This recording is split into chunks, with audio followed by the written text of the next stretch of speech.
In today's video, I'm going to teach you how to set up HubSpot email workflows.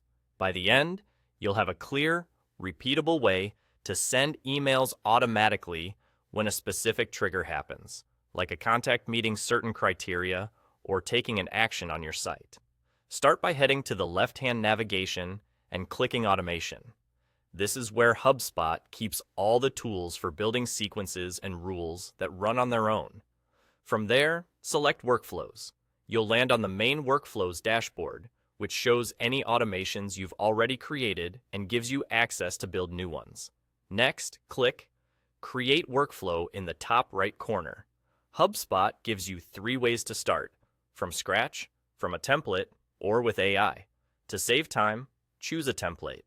Templates are great because they come pre-structured with common enrollment triggers and actions, so you spend less time wiring things together and more time tailoring the content and logic to your goals. Pick a template that includes sending an email when the trigger is activated. The template defines how people get enrolled.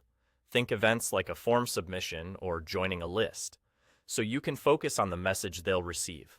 Once the template loads, select the Send Email node inside the workflow. Nodes are the individual steps your workflow will perform, and this one controls which email goes out and how it's configured. You'll see a drop-down to choose the email that will be sent. If you've already created the email in HubSpot, select it here. If not, choose the option to create a new email. When composing, keep things clear and purposeful. Write a concise subject line, use a friendly sender name, and make your call to action obvious. Personalization tokens can help the message feel relevant, and keeping the design clean improves deliverability and readability. Aim for content that matches the reason someone was enrolled by the trigger. After your email is ready, go to the top right and click Review and Turn On. HubSpot will run a quick check and show you a summary of what's set up, along with any items that still need attention for the workflow to run correctly. This might include details related to your enrollment trigger or email configuration.